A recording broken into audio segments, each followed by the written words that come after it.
नमस्कार साथियों, exam online में आप सभी का स्वागत है। आज हम मुख्य सेविका के मोस्ट इंपोर्टेंट 30 क्वेश्चंस हल करेंगे। उससे पहले अगर हमारे चैनल पर नए हैं तो चैनल को सब्सक्राइब कर लें, जिससे कि आने वाली वीडियो आपको मिलती रहे। तो चलिए शुरू करते हैं।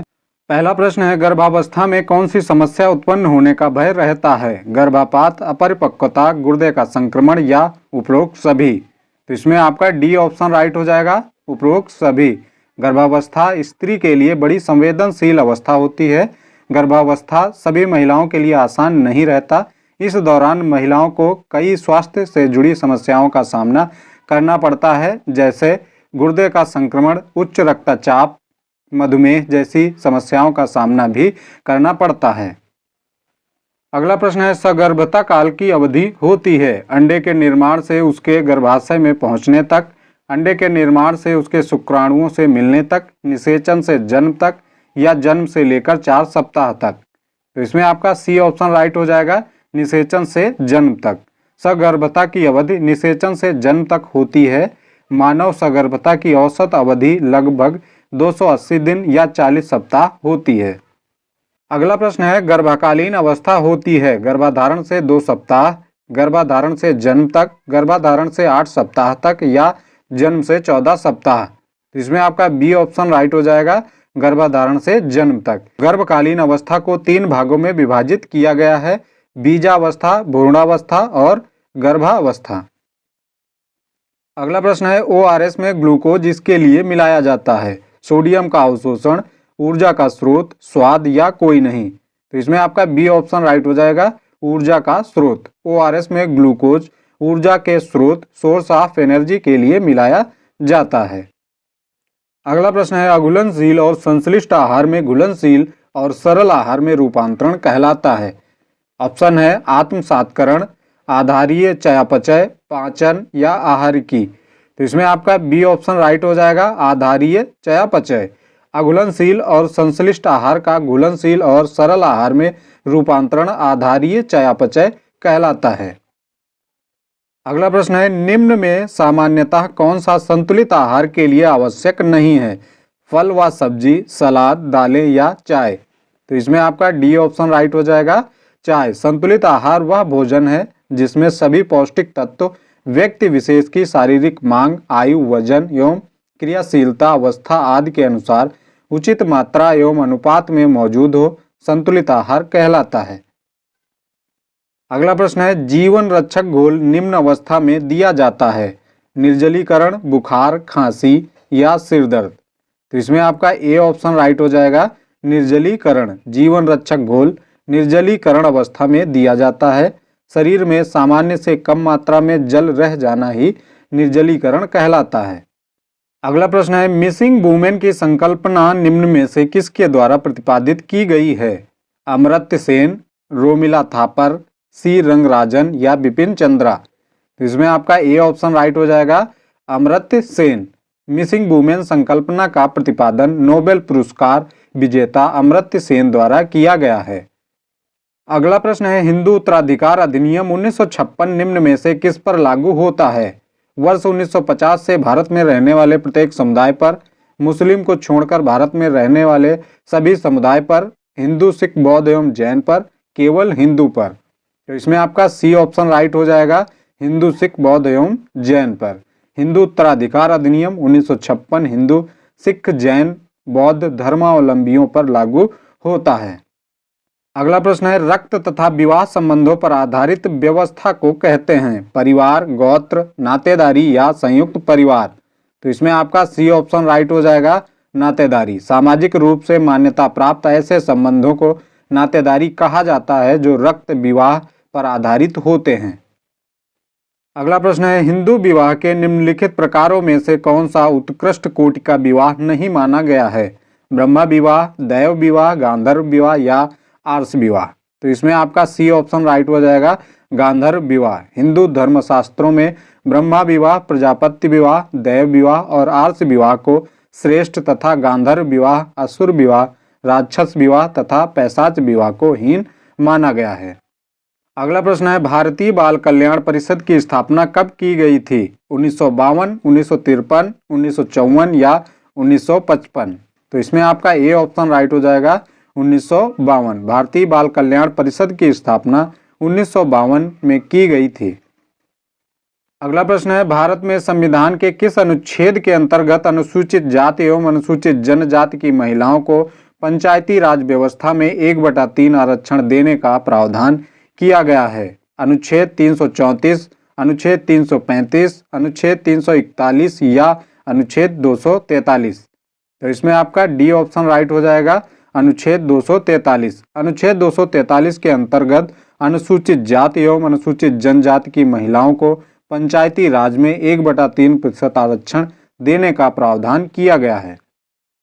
अगला प्रश्न है, उच्चतम न्यायालय दिशा निर्देशों के अनुसार निम्नलिखित लिंग संबंधी मुद्दों में से कौन सा वर्ष 2013 में एक अधिनियम बना? दहेज, मृत्यु, ऑनर किलिंग, कार्यस्थल पर यौन उत्पीड़न या घरेलू हिंसा?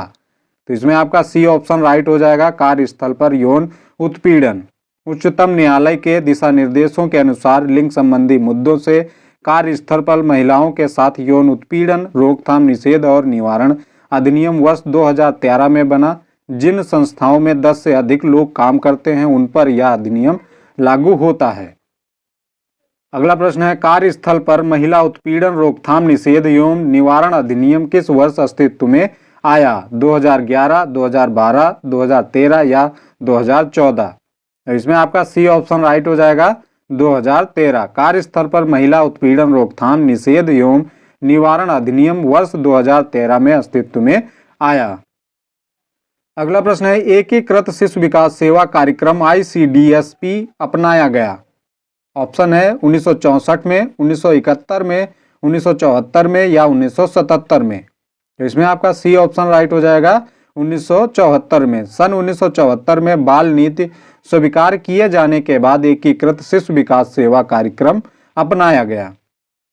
अगला प्रश्न है, भारत में ग्रामीण विकास के लिए मनरेगा किस समय से लागू किया गया था? 30 जनवरी 2006 से, 2 फरवरी 2006 से, 15 अगस्त 2006 से या 2 अक्टूबर 2006 से? तो इसमें आपका बी ऑप्शन राइट हो जाएगा, 2 फरवरी 2006 से। भारतीय संसद द्वारा 2 फरवरी 2006 को राष्ट्रीय ग्रामीण गारंटी अधिनियम 2005 योजना ग्रामीण क्षेत्रों में रोजगार शुरू करने के लिए प्रारंभ की गई थी। अगला प्रश्न है, किस प्रकार की निर्धनता से कुछ समूहों के जीवन यापन की स्थितियों तथा जीवन यापन की उन स्थितियों जो अधिकांश जनसंख्या को प्राप्त है के बीच अंतर का मापन जुड़ा है? प्रवर्तित निर्धनता, निर्धनता की संस्कृति, सापेक्ष निर्धनता या पूर्ण निर्धनता? इसमें आपका सी ऑप्शन राइट हो जाएगा, सापेक्ष निर्धनता। निर्धनता वह अवस्थिति है जो शारीरिक आवश्यकताओं की पूर्ति हेतु जीवित, सुरक्षित एवं निश्चित रहने की जरूरतों को पूरा करने में असमर्थ है। अगला प्रश्न है, प्राचीन ग्रंथों में से किस में सर्वप्रथम बेरोजगारी के निवारण का विवरण मिलता है? वेद, पुराण, उपनिषद या अर्थशास्त्र? तो इसमें आपका डी ऑप्शन राइट हो जाएगा, अर्थशास्त्र। बेरोजगारी के निवारण का सर्वप्रथम उल्लेख चाणक्य ने अपनी कृत अर्थशास्त्र में किया है। अगला प्रश्न है, प्रत्यक्ष और अप्रत्यक्ष सामाजिक नियंत्रण की अवधारणा किसने दी है? कार्ल मैनहीम ने, आर्गबन निमकॉफ ने, पीटर बर्गर ने या इमाइल दुर्खिम ने? तो इसमें आपका ए ऑप्शन राइट हो जाएगा, कार्ल मैनहीम ने अपनी पुस्तक मैन एंड सोसाइटी में प्रत्यक्ष और अप्रत्यक्ष नियंत्रण की अवधारणा प्रस्तुत की है। अगला प्रश्न है, प्रच्छन्न सामाजिक परिवर्तन से तात्पर्य है? सायस परिवर्तन, ऐच्छिक परिवर्तन, समाज के अधिकांश लोगों के ध्यान दिए बिना परिवर्तन या उपयुक्त में से कोई नहीं? इसमें आपका सी ऑप्शन राइट हो जाएगा, समाज के अधिकांश लोगों के ध्यान दिए बिना परिवर्तन। अगला प्रश्न है, उत्तर प्रदेश सरकार द्वारा उत्तर प्रदेश की नई जनसंख्या नीति लागू की गई है 2018 से 2028 तक, 2020 से 2030 तक, 2021 से 2030 तक या 2019 से 2029 तक? तो इसमें आपका सी ऑप्शन राइट हो जाएगा, 2021 से 2030 तक। विश्व जनसंख्या दिवस 11 जुलाई के अवसर पर मुख्यमंत्री योगी आदित्यनाथ जी द्वारा उत्तर प्रदेश जनसंख्या नीति 2021 से 2030 तक का लोकार्पण किया गया है। इसमें बढ़ती हुई जनसंख्या की समस्याओं के प्रति स्वयं तथा समाज को जागरूक बनाने की सलाह दी गई है। अगला प्रश्न है, अनुकूलतम जनसंख्या सिद्धांत के प्रतिपादक या प्रवर्तक थे? डाल्टन, माल्थस, हेनरी या डार्विन? तो इसमें आपका ए ऑप्शन राइट हो जाएगा, डाल्टन। डाल्टन ने अनुकूलतम जनसंख्या की स्थिति में प्रति व्यक्ति आय की संकल्पना में सहमति व्यक्त की है। अगला प्रश्न है, जेंडर विभेद का मुख्य कारण है पितृसत्तात्मक समाज, आर्थिक विभेद, बच्चे पैदा करना या व्यक्तित्व विशेषता। तो इसमें आपका ए ऑप्शन राइट हो जाएगा, पितृसत्तात्मक समाज। जेंडर विभेद का मुख्य कारण पितृसत्तात्मक समाज है। अगला प्रश्न है, निम्न में से सामाजिक नियंत्रण का कौन सा साधन जनरीति है?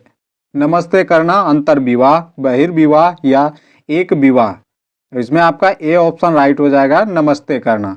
नमस्ते करना सामाजिक नियंत्रण का जनरीति संबंधित साधन है।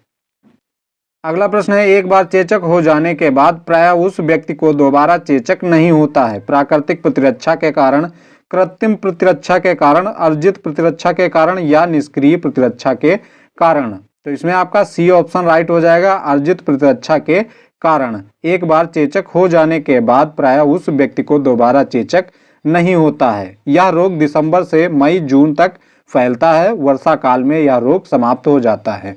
यह रोग एक विषाणु द्वारा फैलता है। यह विषाणु रोगी के नाक, कंठ तथा रक्त में रहता है। अगला प्रश्न है, दहेज संबंधी नियम बनाने हेतु राज्य सरकार की शक्ति किस धारा में दी गई है? धारा 9, 10, 11 या 13।